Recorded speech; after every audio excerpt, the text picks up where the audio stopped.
Welcome in everybody to the 49ers podcast. I'm your host, Matt Daniel. As always, joined by my co-host, John Gallagher. John, how are we doing today? Doing well. How are you? I'm doing, and 49ers lose another heartbreaker. Yeah. 3-5, probably our ugliest loss to date. And I mean, that's saying something. That one hurt. I expected, at the very least, I expect us to win that game. I mean, no Kyler, no J.J. Watt, no A.J. Green, no Chase Edmonds, no DeAndre Hopkins. Yeah. This team got something. They got to fix it. Yeah. Let's get into news and notes. It's almost to the point where it's like I don't even know what to say, man. It's from top to bottom. There's something going on, and I think it was it Slow Jack? I read an article and he said it very nicely, is that we don't know what's going on, behind those walls or behind closed doors, but we do see the symptoms of it. Mm-hmm. And I thought that was very well stated. It's like, yes, I don't know what's going on, but I see the symptoms of bullshit, of fuckery. Yeah. Right. Like when you're sick, you might feel sick. You might not know what you have. Yeah, but something's wrong, and that's kind of what it seems like. Stuff you can point to, be like, this isn't right. This isn't how it usually goes. Yes, exactly. Yeah. And we'll get into it. We're gonna get into news and notes. Make sure to follow us on Twitter. Our ats are on the screen. Make sure to follow us on Twitter at 49ers as well, and our YouTube, youtube.com/49ers podcast. And we are also on Apple Podcasts as well. Yeah. First things first, Mike Mcglinchey out for the season with the torn quad. 49ers elevate Colton Mccaffrey. Man, that one's tough. I mean, people like to shit on Mcglinchey a lot, but I don't shit on him. I just rooting for getting better because he's still a pretty young player. I don't hold him to the same standard as I would as Josh Norman, Drake Kirkpatrick, or even Jimmy. They've been in the league for a lot longer and they've been coached up a lot longer than Mcglinchey has. Isn't this Mcglinchey's fifth year though? I mean, yeah, but it's like fucking okay, rookie year, and then you've got two train wrecks of a season where you're not doing anything, right? So it's just he's had a rough go. I root for him, but he's been better than right. And I was gonna say, if we thought or if Twitter thinks that Mcglinchey's bad, you just fucking wait, because they got somebody in to replace him that I don't think is gonna have Twitter shutting up about it. Yeah, we're gonna miss Mcglinchey. We're gonna miss Mcglinchey. We missed him last week. I mean, that's the point. It can't be Tom Compton. It just can't be. It has to be Jalen Moore, or it has to be. If it's more, or it has to be Aaron Banks, and then push over Brunskill. Because not to mention this Rams defensive line, they're gonna eat us alive if we don't figure out something. It just can't be Tom Compton. Are they activating Von Miller for that game? I think they are. I mean, I don't know if it's I don't think they have to do it till later in the week, but I have to imagine they will. So let's see. Josh Norman suffered a fractured rib. I mean, I honestly thought he was going to get cut after the taunting. Yeah, it was a clear me over team play. Right, and I'm wondering, are we going to see the Kyle Shanahan doghouse? Because we've seen better players get doghoused for less. So there's no rhyme or reason to me for this doghouse. So the only my only argument against the doghouse is that they've shown no sign that they're ready to put Demo in the game, even though as much as I wanted, as much as you wanted, as much as we want that, I don't think that they are gonna play him, and it just it's so frustrating. So it just makes me think they're gonna stick with it, and it's just gonna be more of the same, and this is of a lost year. If Drake Kirkpatrick is the alternative, then okay, I'm fine with Josh Norman. Obviously, like you said, it should be Demo or Ambry Thomas if that's where the route you want to go. One or the other. I don't care which one. Because in terms of a football game, I will watch rookies, and if they make mistakes, I don't hold the same ire, right? That's just you're gonna learn. If you keep this shit up forever, you're gone. Yeah. But this is the stuff where it's these vets have kept this shit up forever, right? They have just kind of they give you the average play when they're feeling it, right? And what are we doing? Yeah, and if Drake Kirkpatrick is going to play like a rookie, then let's at least just play the rookie. Play the rookie, you know, 100%. We don't know how, like, is Demo have the ability to learn from mistakes and get better? We don't know. You have to at least give him the opportunity to. I have to imagine that athletes at that level that have played that game their whole life, had a successful college career and then get it to the NFL. I have to imagine, they are equipped to learn on the fly, learn from their mistakes, and get better, with the reps. Yeah, and what I heard, and I don't know how much truth there is to this, when Demo, he was apparently like on standby with his wife having a kid, so he didn't want to suit up in case he had to leave mid-game. Okay. I don't know how much truth there is to that. His wife did just have a kid. So if that was the case, then maybe congratulations. Suiting up. Yeah, congratulations. So congratulations. Hopefully, more importantly, now we can play football. Yeah, I mean, I don't know about the kid. Whatever happened there, I hope he was where he was supposed to be, and he was where he wanted to be for that. Congratulations on the kid. I just want to see him play. I want to see what he's got and what the defense looks like, with him plugged in. Right. And he looks so good during preseason. There's just no reason to at least not see what he can do, at the very least, even for a couple drives, if he's out there getting toasted, and you want to adjust, I'm all for it. But, got to at least, put him out there for a little bit. The tires on him. Let's see what he's doing. Right. Yeah. I mean, you never really know till you see them on the field in pads, like we saw preseason, but we know how little that can hold, And dude, a lot of players too, like maybe they're not the best at practice, but dude, when the game's on, the lights are on, it's the ref, coin toss, whistle blows, dude, they're in it. Then there are some players that like you don't want anybody else but them, even if they didn't, kind of put in the best week of practice. Yeah. I mean, Gronk kind of comes to mind for a player. Gronk. I mean, Jimmy is a notoriously bad practice or at least preseason quarterback. And not that Jimmy's, out there making Pro Bowls, but he's a serviceable quarterback. So I mean, that's really all we need. I just want like serviceable to just below serviceable is better than what we have. So Jimmy Ward hopefully back. Dre Greenlaw looking good, should return. That's gonna be big. Our run defense has been abysmal. James Conner and Eno Benjamin can attest. Yeah, well, it's just that stems from having poor secondary. So like they can attack their first read. Love you, babe. I'll see ya. They can attack their first read. They do, and then they can move the ball at will. And then when it's time to run, we're kind of playing on our heels because they're effective through the air, and then they just kind of pound it on us. Yeah, and it's frustrating. And like I'm seeing a lot of people are saying that our D-line is underperforming. You gotta look at the whole defense. The defensive line can't get there faster than that quarterback can make his first read because our cornerbacks aren't doing shit. Yeah. So like there's a whole system that's happening, from whistle to whistle, or from snap to whistle, I should say, that it's just like it's unfair to single out the D line and say they're not doing enough because they're fucking getting in there. And like I'm watching Bosa. I don't know how many penalty yards in holding do you think Bosa should have for us? More than what we have for pass interference. Yeah, saying something. I mean, I'll sit there and I'll just say holding.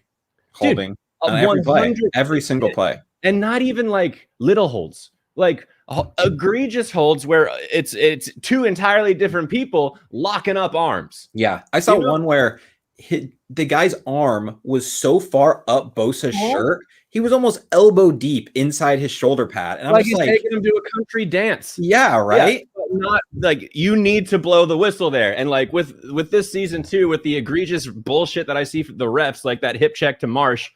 Shout out Marsh, former 49er. I've seen that kick before. But for the ref to insert himself into that game and make it about him, it just the refs and the penalties, like from taunting on down to these missed calls, the refs have made this game a very poor experience this season. Yeah, it's egregious. I mean, part of it is, the taunting penalty is stupid, and we've talked about that. Dumb. But even apart from that, it's one thing if, that's the rule and they're enforcing it. That's not even what they're doing. Right. They're not enforcing. They're enforcing random shit. Well, they're like, not. It's instigating is the wrong word, but like looking for it. It's different than enforcing, right? Yeah.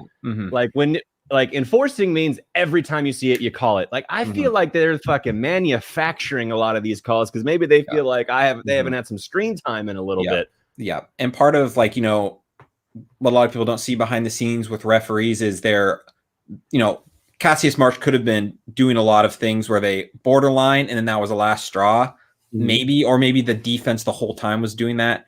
But it's just it's just stupid. I mean, we go back to both Arizona games with Eric Armstead when he tackled him by the helmet, which he didn't, and then Jimmy gets hit on the head the next drive and they don't throw a flag. And then the holding in the end zone on the safety from last time we played Arizona. The safety one is that one. So the other ones, yeah. But the safety one is probably the worst of all of them. Yeah. Like we're talking about points on the board and change of possession, right? I mean, that one was change of possession too. Both of them were. I mean, but that's one literally gives us points and the ball. And it's just, I mean, that's such a huge swing. It's huge. I mean, that could literally be like a 9-point swing, like 100%. Like that, and that's just 100%. Unbelievable. And then everything when like Nick Bosa is the strength of our defense, right? And the goal is to make him and Warner. Bosa, okay, I would say Warner as well, but our scheme is sort of like our defensive line creates pressure, which helps everything else out. They're and that's Bosa, right? And that's Bosa, right? Mm-hmm. And when you never call holding, even if you're doing that throughout the whole league, the teams who have guys like Joey Bosa, Nick Bosa, JJ Watt, or TJ Watt, like that affects those teams more so. Like the Seahawks, who don't really, aren't as reliant on pass rush, they kind of build from the back to the front instead. The penalty is essentially hurting one team more than the other, and that's like where I find the issue with it. Because what you're saying is that these penalties are effectively erasing the superstars. Yes, right. It hurts the elite pass rushers. It hurts like the players that you've either spent insane draft capital on, or you've made considerable moves to make sure that you're paying them to be there. Right. So so very high value like players on that defense. I get what you're saying. Because then it's almost like if I'm spending all my money on my cornerbacks and my defensive linemen, mediocre to below, just kind of it doesn't really affect them as much. But like you take Nick Bosa out of a game, like we need Nick Bosa. It's part of our game plan to win football games, Yeah, well, I feel like other teams try to attack Joey Bosa the same way because they're both 4-3 very DNs, similar, playing against the tackle, and usually the guards helping out. Mm-hmm. So they attack him the same way. I just think the Chargers get the calls. Yeah, I mean, did you Nick Bosa or Joey's complained about Joey it too? has complained. That's true. So I don't want that little sound clip to go out and then Joey's like, what the fuck are you talking about? Yeah, I'm gonna tag him in the comments. But so that D end, especially, we were talking schemes earlier. That D end in that 4-3 scheme is asked to take on the fucking best of the O-line, that right tackle, and usually, or right or left tackle, and then usually a guard is helping out, or a tight end chip. A tight end chips, or maybe the running backs and pass pro. So like they're usually got to beat 2, beat 1, get to the quarterback. Right. And so like so you said TJ Watt, it's less on him, it's more on Cameron Hayward for the Steelers, where like they are holding these fools. They on the line in the trenches. These guys are getting erased because they are getting held, and that's it. You know what I'm saying? Like they don't get to be productive. They don't get to be the superstars they are. Yeah, and refs aren't ever held accountable for anything too, and that just kind of makes it more frustrating. Like I don't expect you to be perfect, but like it seems like, I mean, back to the Cassius Marsh thing, like everybody blatantly was just like that was pretty easy. Call. Seemed pretty easy to be like, let's pick that one up. Right. And so maybe we need to start having incentives for the referees to make the correct calls. I mean, in the MLB, like these guys are like looked at with stats and like percentages and how much they call balls and strikes. The NFL, I don't know. I've seen the argument that they need to be full-time. I thought they were. Are those not? Is that not a full-time position, being a referee in the NFL? Oh yeah, they're making 6 figures at least. Well, so I saw the argument that like these guys need to be full-time, salaried, and I was under the impression they were. Yep. So they go to Best Buy after the game, so they can. I don't think they're moonlighting anywhere else. So I mean, maybe they might in the off season if they because they choose to, but like they're making. I mean, I can look up average in the off season. You just got to go to ref school. Yeah, right. They should need to be studying or something. Yeah. Let's see what the average NFL salary is. All right. So the average salary is $205,000. So that's balling. I know. That's like a lot of money. They're NFL players. Balling, dude. You're having a good year if you're pulling in $200K. Yeah. You work Sundays, Thursdays, and Mondays? Right. Yeah. I mean, you need to be making, and for only 6 months out of the year too. Oh, man. Yeah, they don't have to. They're not moonlighting on the off season. In the off season, they're pulling in $200K. Right. Okay, so then if you're making that fucking much money, the standard of excellence needs to be up there with that salary, right? Like, I think it should be like a base, like 100,000 base, and then the rest is all incentives. You call like a clean, good game that you can look back and say, okay, you need these correct calls, so they get bonus points. But like, so then but who referees that? Like, so you have referees refereeing the referees. Yeah, then you have another referee. Then you got another referee, right? So it'll be never ending. And they have incentives, and then their referees, it'll just go. It'll get real bureaucratic real quick. It already kind of is with these replays. Like there's a lot of stalemates with those where it's just like they go to the tape and then they're just scratching their head the whole time. And I think I was watching it on the Pat McAfee show. They're talking about how a lot of these refs have an ego where they don't want to be challenged. If they throw the flag, they saw what they saw and they don't want to hear otherwise. Yeah. And if that's the case in the NFL, we got to nip that in the bud right away. Right. And I mean, I don't really care what they do to make adjustments, but like, if something has got to change because it's crazy. I mean, it's crazy. I mean, I can't think of a 49ers game where I didn't think it was bad officiating. Sometimes, I mean, I feel like it doesn't go in our favor most times, but I mean, sometimes there are bad calls that do benefit us, but it just in general needs to be better. It's just ridiculous. And I'm not even asking to get every call. I understand in a football game, that's impossible. Like players play, the little shit happens, sometimes it goes unnoticed. What I want, though, is that if the egregious shit is that easy to see, even in replay, and now we have the opportunity to replay more than ever. Right. If that's all going on, let's get these calls right. Let's get the easy ones right, because I feel like we're failing there. Yeah, and it's tough because like people say holding happens on every play. It just matters how you mask it, But it's like, I mean, then you need to redefine what holding is then, because I get what they're saying. I get that argument. There, to a degree, there is a little bit of holding. You can't clean block somebody with your hands in their chest the entire time without getting a little liberal, grabby, with how you grab. It's part of the game. But there is a difference between doing that and, as we said earlier, lock arming, especially with two different players. Right. So when it's just little stuff like that, I get it. Like the refs aren't going to see that every time. It's impossible to. But like when you've got, when you're do-si-doing with two members of the opposite team, that needs to get called.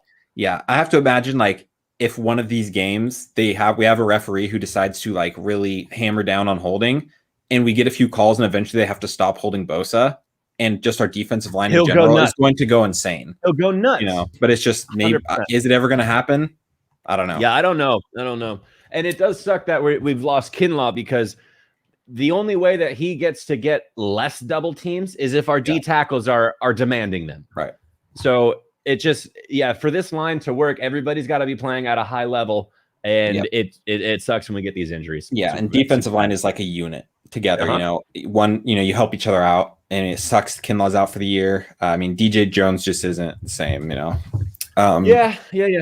have good depth, good rotation to keep guys healthy, keep guys in, but it's just not the same. I think Kinlaw is a higher caliber player than those other guys. It's just I hope we get him back healthy. Yeah, especially in the run game, which we saw last week. So all right, so the 49ers take on the Rams on Monday Night Football. Do we have a chance this game? The 49ers have lost 8 straight at home, and they are 1-11 the past 2 years at home. I guess you're including State Farm when we played at Levi last season. So why can we not win home games? That's a good fucking question. If they're during the day, I'm going to say the sun is a big fucking deal. Yeah. I hate that they built that stadium in a parking lot and didn't put any covering over it. That one miffs me. I feel like if anything, it should give us an advantage, because at that point we're used to it, and these teams are coming in never playing in it. I mean, being blinded by the sun is just not something you're used to, though. Like it is bad. Like it is, and like how how much that sun beats down in the daytime. It's just not a cool thing to play in. So I don't like that. Night games look great. I would say the night games are probably a ton of fun. But it just, I don't know. I don't know why we can't win at home. There's definitely a lack of overall energy. Candlestick had an energy. There was something in the air there. Yeah, and we it's just not there. But I mean, 2019, I went to 2 games in 2019. One of them was a primetime game. One of them was during the day. Mm-hmm. They were both pretty electric. I mean, I don't know. I don't think that, I mean, the sun, maybe it does play a factor, but like, that's one of those things that affects both teams. So, I mean, like Carson Wentz has more wins at Levi Stadium the past 2 years than Jimmy G does. Like, you know, it's just like, I don't know. And you got, I mean, there a lot of teams, you know, they say they play with pride when they play at home. Like, it's like, you know, nobody beats us at home. Right. If that's something that's lacking in the overall culture of the Niners, that'd be something interesting to discuss. I hope it isn't. I don't think it is. I don't think these players are, you know, fucking dogging the home field advantage like that. But, you know, it's a shitty and interesting statistic when, you know, when you just can't win at home like that. Yeah. I mean, you gotta at least be above 500 at home. I feel like that's kind of like the standard. Well, that otherwise there is no home field advantage, right? Like, I was making fun of the Chargers disadvantage. Yeah, like I was making fun of the Chargers last year because like you guys got to commute for your home field, you know, games. Like that's stupid. You don't have a home field advantage. But meanwhile, we're at home. We can't win. Yeah, right. Yeah, I don't know what it is. I mean, it could just be. I don't know. I honestly don't know. It's kind of one of those things where it's just another head scratcher for this football team that just does not make sense. I mean. And a lot of talk has been thrown about leadership. I mean, do you think the 49ers have a leadership problem? I don't know. See, the thing, they've never, even when they were winning, they didn't have like a leader, in my opinion. You didn't have like a Tom Brady, everybody was kind of like having a good time and like vibing off of each other's good time. Like they were kind of like powwowing in the press conferences. Kittle got a lot of screen time because he's so entertaining. Yeah. But I don't know if I saw a leader, right? So that may be a problem. But in terms of like, do we have a leadership problem? I don't think we lost one. Maybe in the locker room, I have to imagine DeForest Buckner was something like that for them. I was going to say Sherman. Sherman too, sure. Quan Alexander and Emmanuel Sanders. I mean, those are all guys that kind of, you know, embody like, you know, bringing fire, you know, and they definitely they kind of turned up the volume, kind of got it going. Yeah, right. Yeah, Quan too. Yeah, for sure. There was an attitude. I mean, Kittle has that attitude, and I think he does. Yeah. I think he does a lot to really get the young guys going. Right. I think so too. I would say he's got the biggest potential to be like the lasting leader right now. Yeah. I mean, what I want to see like a guy take this team aside and like, I don't know if they need to have a player meeting. I don't even know if that's a thing in the NFL. It's what they do in the football movies. Oh, because that happens. You know, and call a team meeting and sit these dudes down and be like, okay, what the fuck are we doing? You know what I'm saying? Like, this is not acceptable. It's just not, you know. We're the San Francisco fucking 49ers, you know. Right. We're a dynasty. We have 5 Super Bowls. We can't be 1-11 at home, you know. We just can't. And I just think that's what needs to happen. I don't know if we have the people on the team to do that. I got to see Fred Warner doing that. I mean, Kittle. Well, he seems pretty soft-spoken. I don't think he's really soft-spoken, right? Kittle almost seems maybe too happy-go-lucky. Like, I almost don't see him like yelling at people. You know what I'm saying? Like Sherman, if you fucked up, Sherman was on the sideline being critical. Like, "You fucking missed your read. Yeah, don't fucking do that shit again. Look at this film." Like, you know, Kittle's not going to do that. Yeah, Kittle is better luck next time. Kind of approach. Yeah. I agree with that.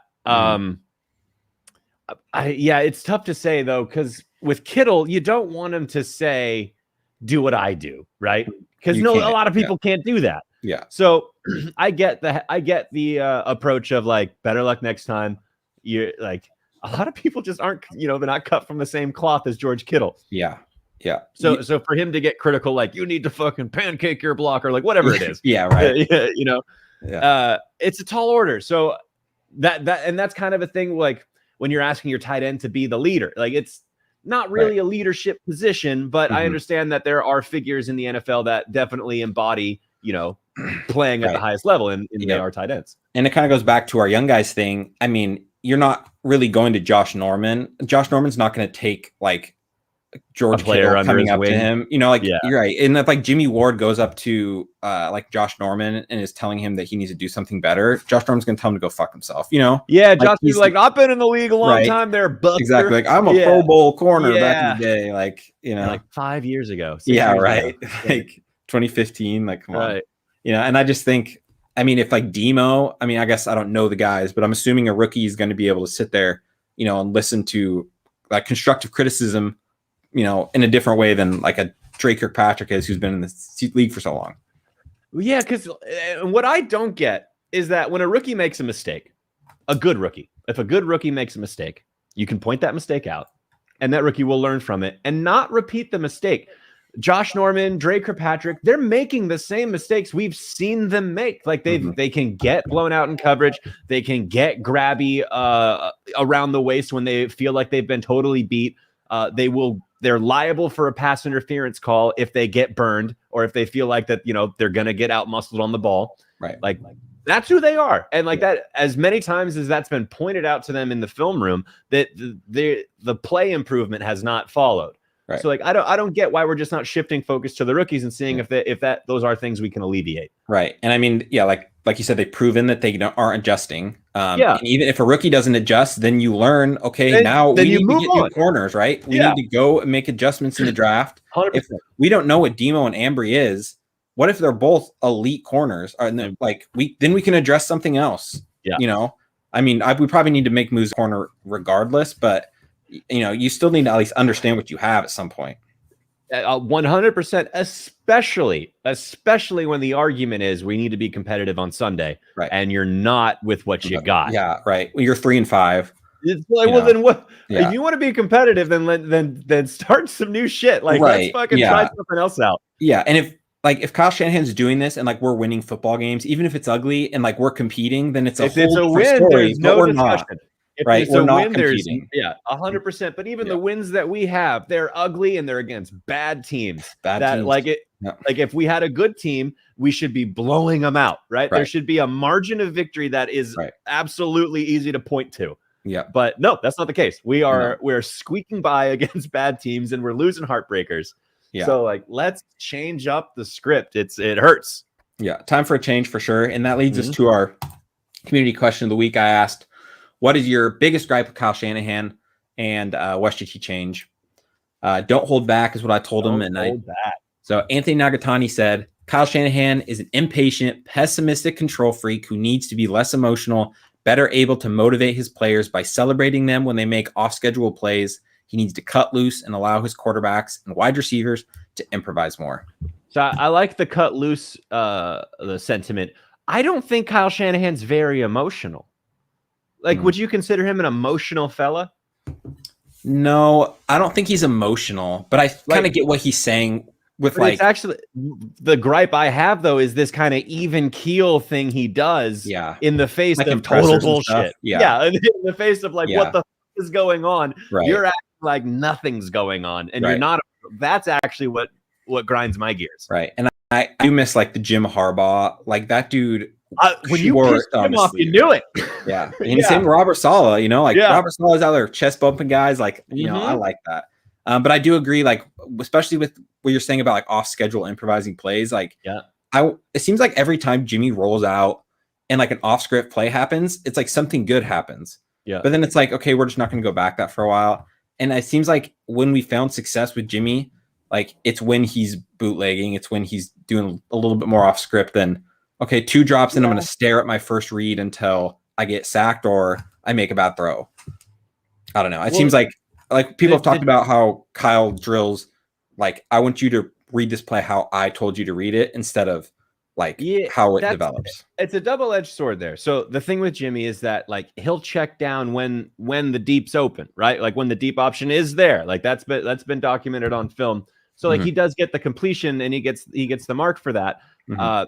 The idea about the off-schedule play, I think, is interesting because so much of our success is predicated on run after the catch, like something that is necessary, you know, quote unquote off schedule, like a 5-yard slant or a quick out. that then goes 70 yards. I consider that kind of off schedule because a 5-yard slant is usually, a medium percentage play that gets you, average 10 yards, 15 yards, 20 yards if it's a good one.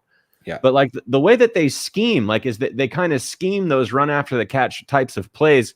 So I don't know if it's a lack of off schedule plays or a lack of kind of improvisation that he's not nurturing or I don't know, congratulating, rewarding. Yeah. Thank you. It's so strange because I would consider our successful things, kind of the off schedule things. I got nothing with this offense. This offense is throwing me for a loop. I can't point to what I hate a ton. I just know that we need to see what the young guys have from top to bottom. We got to just see what the new team's going to look like. Right. Moving on to Zal for 7-9. He says he needs to put his ego aside and realize he's making mistakes with the roster of this team and how he's handling them. I mean, and we've talked about that, I think it just goes back to playing the young guys at this point. But see, I don't want to infer that it's an ego thing. That just seems like a jump or a conclusion. Yeah, it's just a speculation, I guess. There's definitely 100% mistakes being made with the roster. There's 100. I'm not defending that at all. But it just, I don't know about this the ego thing. He doesn't strike me as that type. Yeah, I don't know. I don't know if it's ego. I honestly don't know, and that's the worst part. We just don't know, and. I mean, is everybody saying Kyle, what are you doing? He's saying no, I'm right. Or is there something else? We just don't really know. Rex Ryan had an ego, with the Jets, right? You remember that? Right. Remember big old Rex Ryan? That was an ego. Parcells had an ego. The big personality types that were just that threw their weight around. That just doesn't seem like what Kyle's really doing. Yeah. And I mean, you kind of have to have a little bit of ego to be an offensive play caller in NFL, and I feel like you do need a good thing to an extent. I think but you also, I think it's almost, I don't think it's ego. I think it's almost stubbornness. Could be. And this is just kind of my speculation. He's just kind of sticking to what he believes. I picked Jimmy to be the guy. I think our team's good enough to compete. I think this team has talent. They just can't execute. But by that same logic, though, he also picked Trey Lance to be the guy, and even so, picked him. Sold the house for him. Picked him in such a way that you got rid of assets. So you picked him hard. Right. Yeah, and I guess it's a hand-picked stubbornness. I don't know. I just that's where it's really hard for me to kind of see the pattern here. What is real? What are the behavioral patterns that is leading to this fucking headache? Right. I mean, there should be a psychological study on Kyle Shanahan, the way he handles personnel. I want to help. I want to get to the bottom of this too. I will fund that study. Yeah. So Rep in debate 415. He's not leading this team point blank. Okay. He looks like he's given up. I don't see him lasting beyond the 2022 season. I agree with the leading thing. I feel like I need a little more leadership. Yeah. Past 22 season. I hope to God that doesn't have to happen. I do not want to go. It seems like every time that we get a new coach, it usually takes 2 to 3 coaches to get to the right one, That's every team. Every team, exactly. And I don't want that to happen, because we're not just going to lose Kyle Shanahan and just get the next guy that we believe in right off the bat, most likely. So, I mean, I pray to God that doesn't happen. But at the end of the day, it could happen. He has to win games. If this season continues down the same path and then we get the same shit again, he might not last past that season. Well, and the reason I don't want him to go is because we've seen this happened in the NFL, immense success with Shanahan as the head coach when he was running the system with playing his guys. Right now, it's we're not running our system and we're not quite playing our guys. So once we alleviate that problem, I feel like it's business as usual. We're back to a great team, but again, we keep circling back. There's just this weird shit going on that just makes us look, mediocre. Right. And I have to wonder how, I want to know what Jed York is thinking about all this. Is he thinking I trust Kyle and he's going to go, or is he thinking this man better start winning, and we're not really going to know. It's so hard to say because it's you can't say this man needs to start winning because it's all right, first year defensive coordinator, injuries are abound.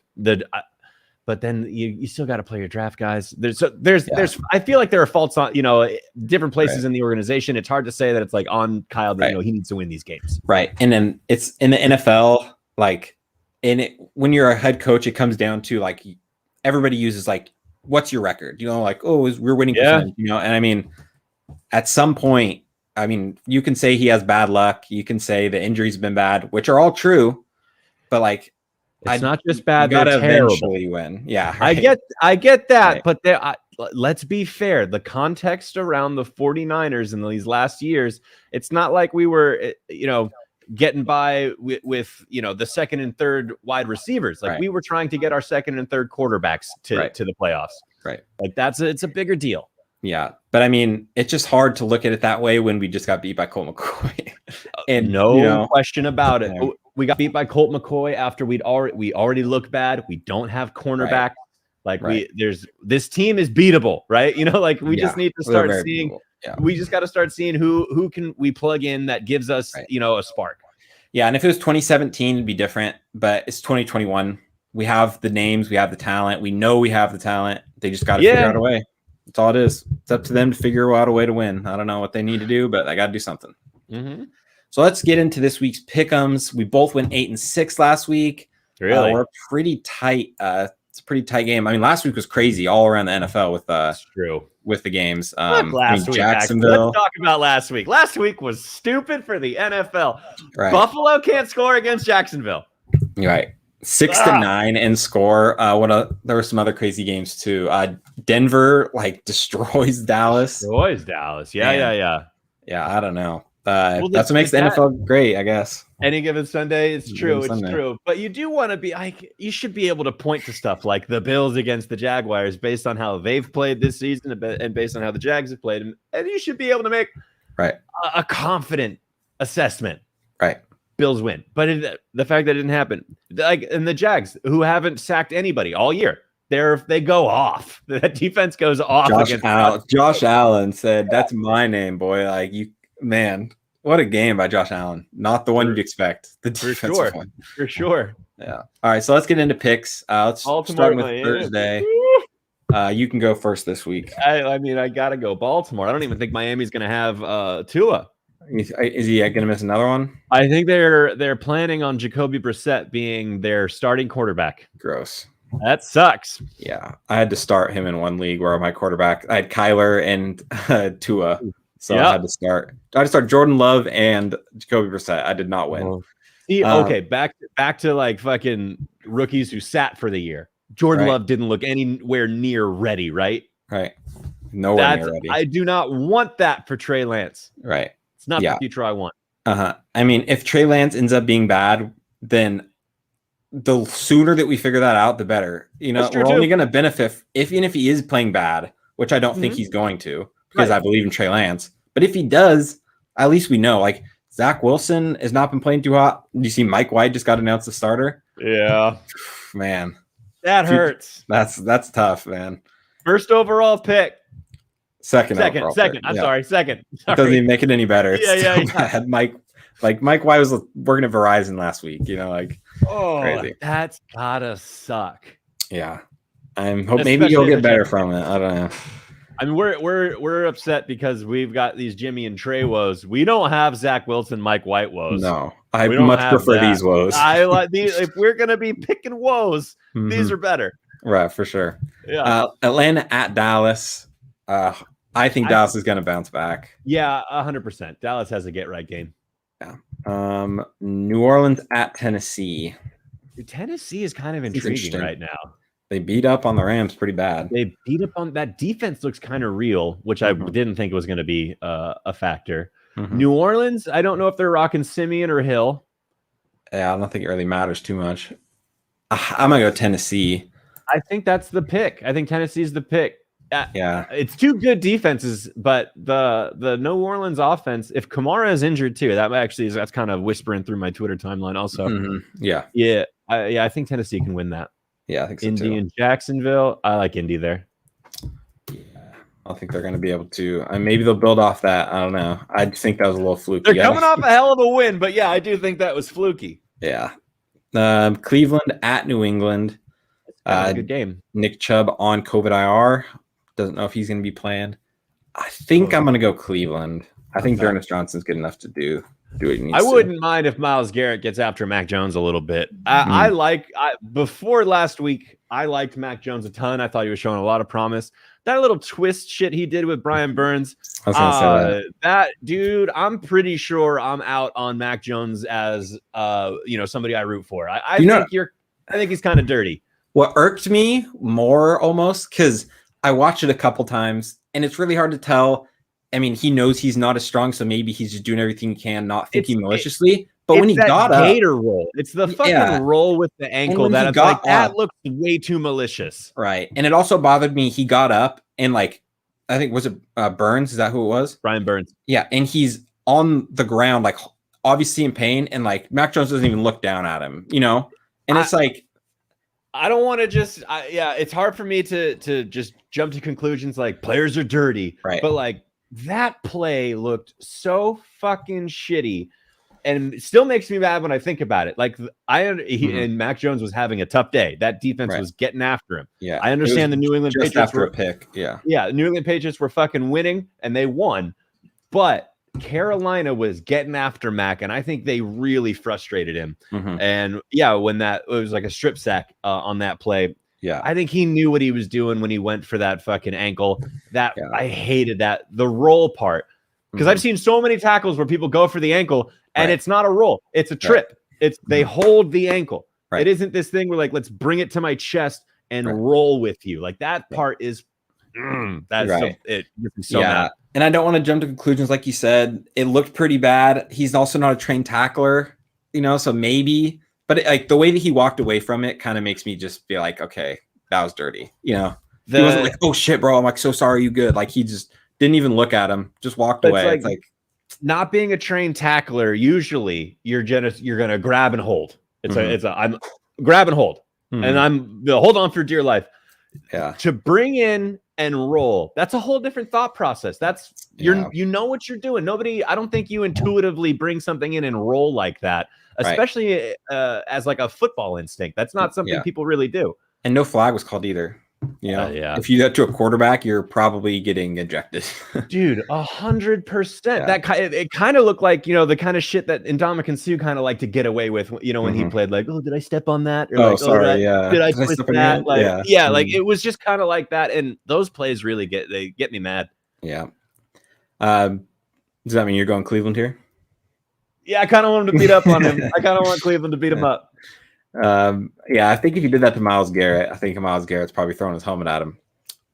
Buffalo at Jets. Buffalo's got to get right, and Jets are a good team to beat up on. Right, unless Mike White's the real deal, he just goes off. That'd be something, huh? That'd be a tough back-to-back week for Buffalo. Man, Detroit at Pittsburgh. I think Pittsburgh's going to go on a run. Yeah, I think they're going to win as well. Tampa Bay at Washington. I mean, you got a TV right there. Yeah, it's some things you just can't bet on to lose. Carolina at Arizona. I don't think Murray's still questionable. And I don't think Carolina is going to start Darnold anymore. I think PJ Walker. PJ Walker, the XFL star. Man. Everyone hyped Darnold up so much, and even I had hopes. I thought if you plugged him into just a better system, he would have been fine, but he's not fine. Yeah, he's not fine. Not fine. I'm gonna go Arizona, even if it's Colt McCoy. I really hope that if Colt McCoy does play, he lights Panthers up, because then it'll make me feel a little better. Yeah. It's he throws 60 yards and he's just really bad. I'm gonna be I'm gonna have nothing left. Well, to be fair, we got to have proper context. The Carolina defense is better than us right now. Oh, for sure. Yeah, so if the Carolina if they end up getting after Arizona, that can't be too big of an indictment on us, because we're not playing at that level. But I mean, and then if Arizona does light them up, then I'm like, okay, maybe. Maybe they're super real. Yeah. Maybe their offensive scheme is just too good to be stopped regardless. Yeah, I like him at home.